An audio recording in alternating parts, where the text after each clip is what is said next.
Washington, D.C., lo cierto es que el presidente ucraniano, Zelensky, se siente solo. Dice además que han entrado a Ucrania, además de las tropas, los tanques, en fin, la fuerza aérea, todo. Dice que han entrado grupos de sabotaje ruso a Kiev y que el objetivo número uno es él, Zelensky. Entonces, ¿cómo conjugamos el discurso de Putin, el discurso de Biden y el discurso de Zelensky? ¿Qué papel juega OTAN? ¿Qué papel juega la Unión Europea? ¿Qué papel juegan los países que están alrededor de Ucrania y de la zona de conflicto? Farid Kahat, reconocido analista internacional con nosotros. Farid, qué gusto. Buenas noches, bienvenido. Gracias, buenas noches. Eso, ¿no? Después del discurso inflamado de Biden el día de hoy en la Casa Blanca, que parecía, porque además lo acusa de tirano, lo acusa de que es un par internacional, que en pocas palabras la va a pagar, porque va a entrar con sus aliados, le van a quitar todos los créditos, lo van a dejar atado de manos. Pero el mensaje de Zelensky hoy no se condice con el discurso de Biden. ¿Cuál es tu primera lectura en el día 2?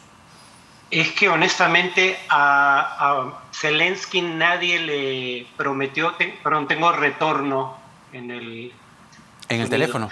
Sí.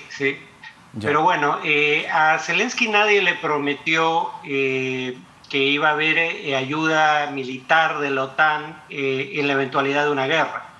Lo que la OTAN dijo desde un principio es que estaba dispuesta a armar a las fuerzas regulares ucranianas. Sigo teniendo retorno, pero bueno. ¿Cómo hacemos eso? Y que además de armarlas y adiestrarlas, estaba dispuesto a aplicar sanciones contra Rusia en la eventualidad de que Rusia decida usar la fuerza para resolver sus conflictos de interés con Ucrania.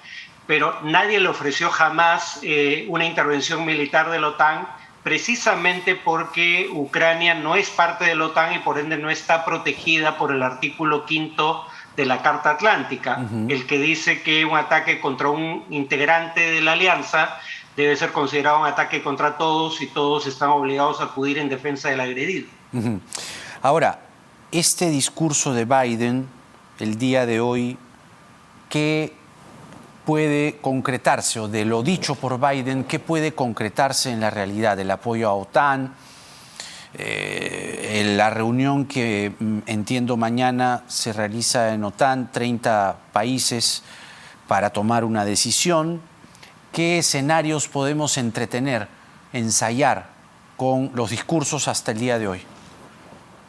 Bueno, en el plano militar va quedando claro que probablemente Putin prevalezca. Pero muchos dijeron de antemano de que Putin es mejor en lo táctico que en lo estratégico. O sea, yo no veo cómo se puede revertir las ganancias militares que está obteniendo sobre el terreno. Dicho eso, las sanciones que se le están aplicando son las más severas que probablemente jamás se le hayan aplicado a una economía que representa la onceava o doceava economía del mundo, ¿no? Esas sanciones van a tener efectos sobre la economía rusa en el corto, mediano y largo plazo, pero el propio Biden dijo explícitamente que su propósito no era revertir lo que está ocurriendo en este momento en el terreno, era infligir un costo a Rusia que estableciera un precedente para que Rusia no vuelva a hacer algo así más adelante. Y eso puede ser realmente un coto para Putin, para Rusia, porque también se habla del SWIFT, que por sus siglas en inglés es la Sociedad de Telecomunicaciones Financieras Interbancarias en el mundo. El SWIFT, el mecanismo de Occidente para querer cortarle las manos a Putin. Explícanos qué es el SWIFT, qué puede, digamos, incidir contra Putin, además de las sanciones que está adelantando Joe Biden. Bueno, si cualquier televidente ha enviado alguna vez dinero desde una cuenta suya en un banco peruano a una cuenta de otra persona en un banco en el extranjero, ha utilizado el sistema SWIFT. Es el sistema internacional de pagos interbancarios. Y ese sistema tiene como eje central el sistema financiero estadounidense. Entonces, cuando Estados Unidos decide excluir para efecto práctico el sistema SWIFT a alguien, lo que eso quiere decir es que no puede recibir ni emitir pagos o transferencias por el sistema interbancario internacional. El problema con eso es que tiene, por un lado, el riesgo de que países como Rusia y China, que ya están intentando crear mecanismos de pago internacional alternativo, a mucha menor escala, obviamente, con mecanismos tipo PayPal, reaccionen desarrollando sus propios mecanismos de pagos. El otro riesgo es que, por ejemplo, China, al no poder recibir, por ejemplo, los pagos por sus exportaciones de gas, decida que no está aplicando ninguna sanción, simplemente deja de exportar gas porque deja de recibir los pagos acordados. Ajá. Pero, sin embargo, creo que ese es uno de los mecanismos de sanciones financieras que se está contemplando y que eventualmente podría aplicarse. Las sanciones financieras en general tienen la ventaja para Estados Unidos y sus aliados de que, a diferencia de sanciones sobre las exportaciones rusas de materias primas como el gas, que afectan tanto al sancionador como al sancionado, las sanciones financieras recaen en mayor proporción sobre el sancionado, porque, por ejemplo, los bancos rusos no son bancos frente a los cuales estén muy expuestos los bancos occidentales. Entonces, si esos bancos entran en problemas producto de las sanciones, no hay un costo tan grande que pagar en Occidente como consecuencia. Mira, tenemos unos mapas que nos pueden ayudar y hacer entender a nuestro público un poco el movimiento de tropas y sobre todo el despliegue geopolítico que aquí se está jugando, ¿no? A ver, vamos con una gráfica que le pertenece al diario El País. Vamos a darle el crédito respectivo. Ahí está. Ponla full un ratito, Fiore, si fueras tan amable, porque ahí no se va a ver mucho. Vehículos militares rusos, dice, han penetrado por la mañana de ayer y están a solo 150 kilómetros de la capital. El ejército ruso controla la central nuclear de Chernóbil.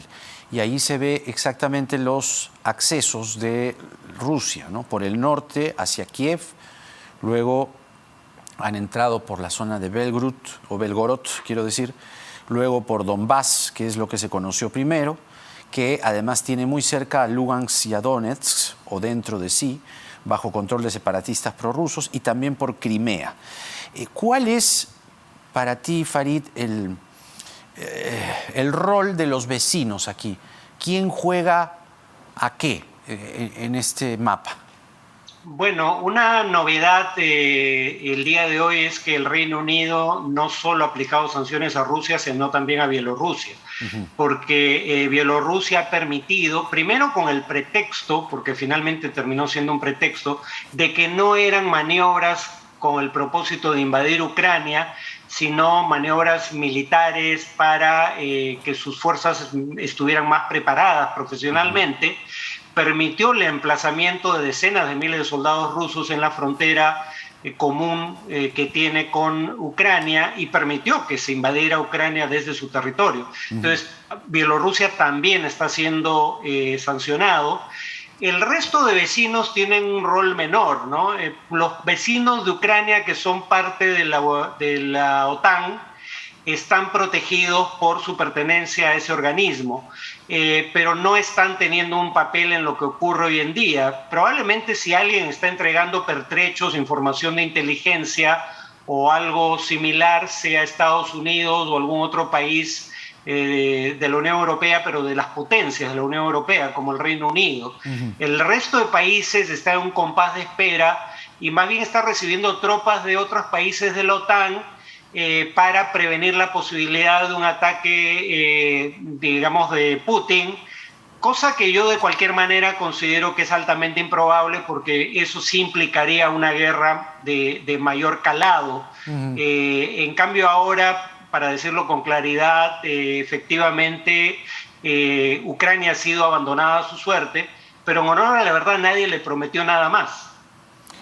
Pero hubo acercamientos o por lo menos algunos mensajes previos, anticipados, ofrecimientos, eso se conoció previamente, para que Ucrania integre OTAN, ¿no? De hecho, sí, eso fue lo que también, entre otras razones, hizo que Putin se enfadara y tuviera este plan que a vista simple da la impresión que ya lo tenían perfectamente diseñado, lo tenían perfectamente armado, tanto así que ves el despliegue inmediatamente. Este ofrecimiento, ¿por qué no se concretó?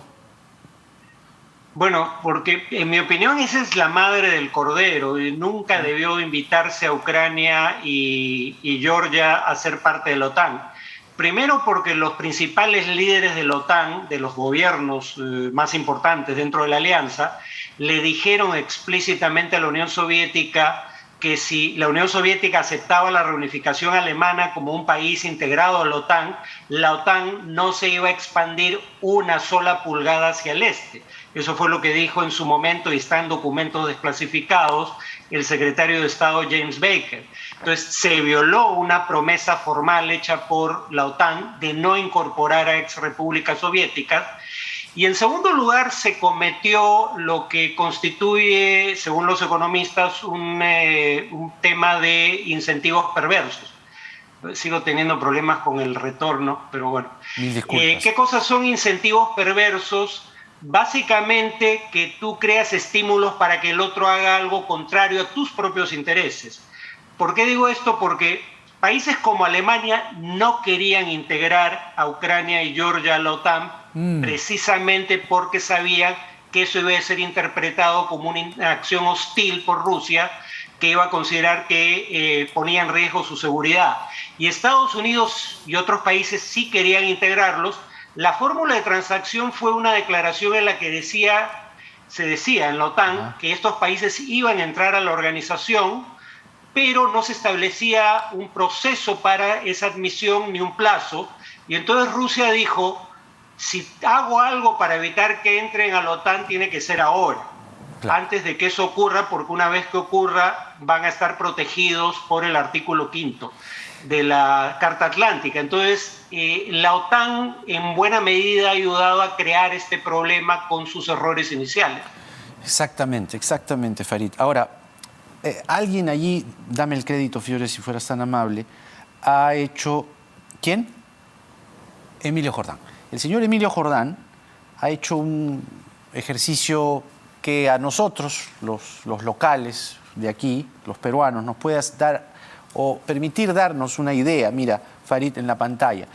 Se ha superpuesto el mapa del Perú, ¿no? Colocando a Ucrania por lo que sería Apurímac, Arequipa, Moquegua, Tacna, digamos, ¿no?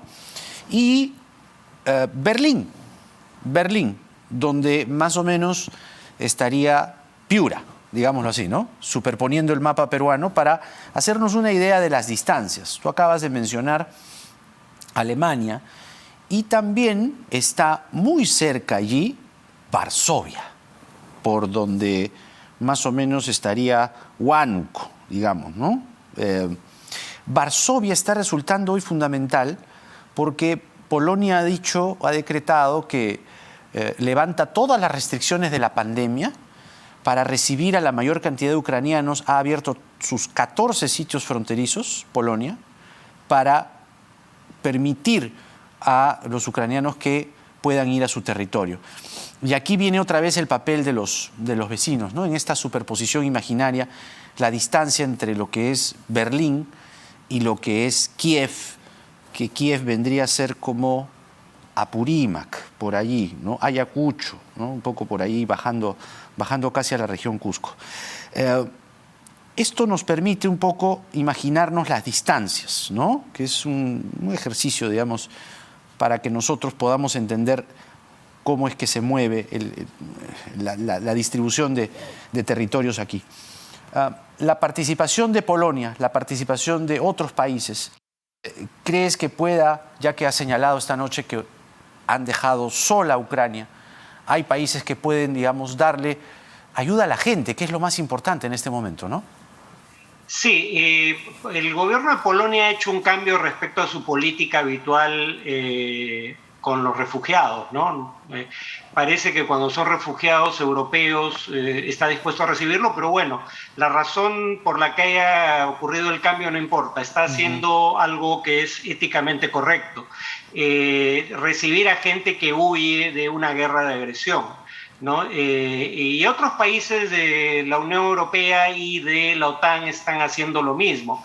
Sobre todo teniendo en cuenta que se ilusionó a la población y al gobierno de Ucrania con que eventualmente iban a entrar a la OTAN. La promesa se hizo en 2008.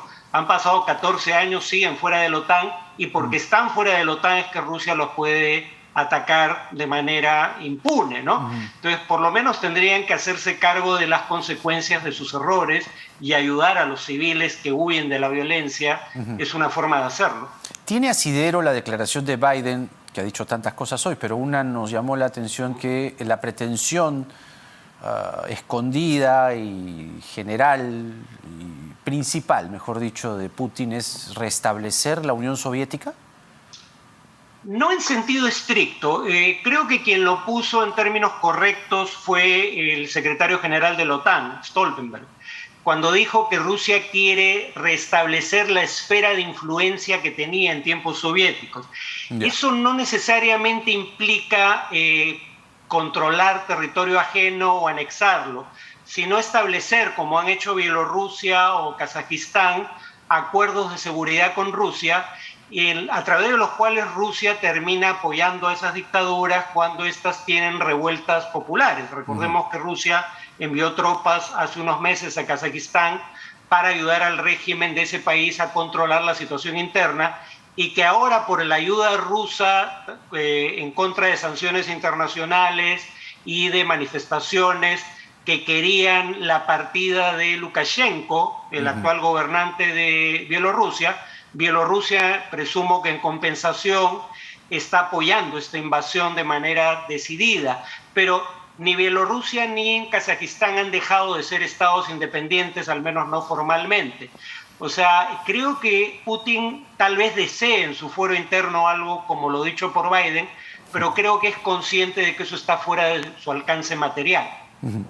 El internacional Farid Kajat, sociólogo y profesor de Relaciones Internacionales de la Católica, con nosotros. Gracias, Farid. Un gusto como siempre y muy buenas noches.